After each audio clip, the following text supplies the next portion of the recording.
The bus was crowded for a Tuesday. Sarah stood near the back door, one hand on the pole, the other holding her phone.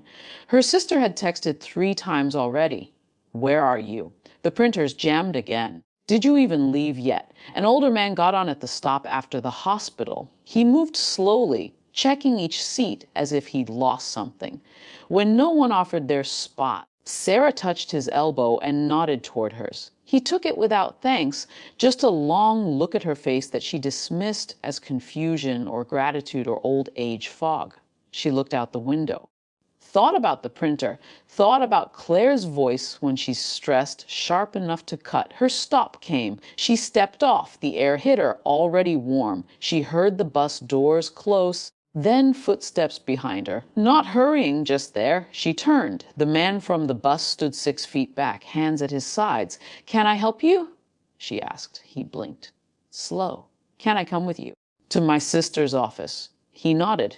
She should have said no. Every instinct beneath the surface, the ones she ignored because she was raised polite, because he was old, because saying no felt like admitting fear, told her this was strange. Instead, she said, "It's just down the block," and kept walking. He followed. Claire's office was all beige and false plants. She sat at the reception desk, jabbing at the printer with a pen. She didn't look up when the door opened, finally. "It's jamming every third page, and I have a client at." She looked up. The pen stopped moving. Her face did something Sarah had never seen. The color didn't just leave, it sank, pulled down by something heavy beneath the skin. Her mouth opened, but no sound came. Claire. Claire stood slowly. Her hand found the edge of the desk, gripped it. The man stood in the doorway, still as furniture. "You look just like your mother," he said. The words didn't land at first. They hung in the air, shapeless. Then they settled into Sarah's chest and turned cold. Claire's voice came out. "Fla Sarah, go to the back room." "No." "Who is he?" Claire looked at the man. He looked back.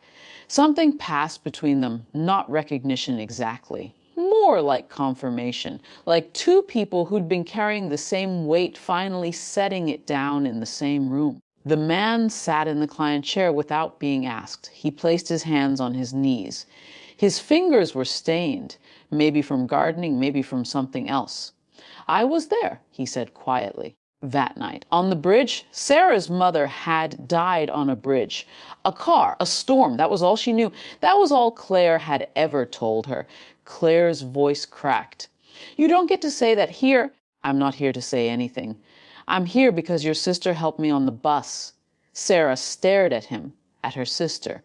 The room felt small, the air thick. "I've thought about her every day," the man said. "Every single day." Claire moved then, not toward him, toward the phone on the desk. She picked it up, dialed. Her voice was steady when she spoke to the dispatcher. Address, name. "A man from a long time ago. He didn't move, didn't try to leave." When she hung up, Claire stood behind the desk with her arms wrapped around herself. She looked young. She looked like she'd been waiting for this moment her whole life and had never once prepared for it. Sarah's voice came out smaller than she wanted. "What happened?" No one answered. The man looked at Sarah. "You didn't have to give me your seat. You didn't have to let me follow you. But you did."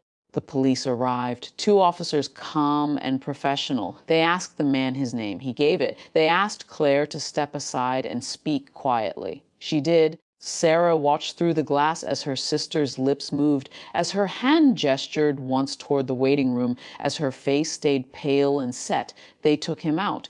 He paused at the door, looked back at Sarah. "Thank you for the seat," he said. Then he was gone. The office settled into silence. The printer beeped, jammed again. Claire came back in and stood by the window, her back to Sarah. Minutes passed, or seconds. Hard to tell. Claire finally spoke. "I found a newspaper clipping when I was 15, hid it in a book, never showed anyone." "What did it say?" "That they never charged anyone. That it could have been an accident.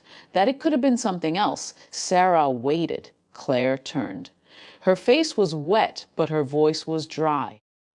"I didn't want you to know there was something to know. I thought if you didn't know, it couldn't hurt you." The morning light had shifted, harsher now.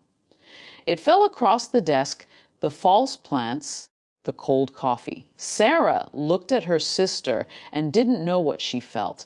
Didn't know if she was supposed to forgive or be angry or ask more questions she might never get answers to. You helped him on the bus, Claire said. Not an accusation, just a fact. Sarah nodded. They stood there in the small beige office, the door still open, the printer still beeping, the morning still going.